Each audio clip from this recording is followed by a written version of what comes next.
আপনারা যারা বড় টাইসে কাজ করেন ওদের টাইসের কম বেশ অনেকে টাইসের মধ্যে টাইস খালি থাকে আওয়াজ দেয়। ওটা একটা কারণ যে অনেকে শুধু একবারে টাইসটা বসায় দেয়, কিন্তু ওটা কিন্তু ঠিক না।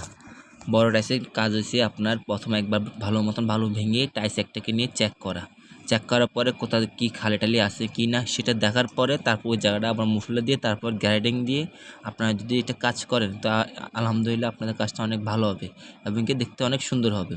আর আপনাদের কোথাও কোনো ফাঁকা টাকা থাকবে না এবং কি কাজের মানটা অনেক ভালো হবে। ওটা আপনারা সবাই দেখেন, আমি যেভাবে করছি সেভাবে যদি আপনারা করেন অনেক ভালো হবে।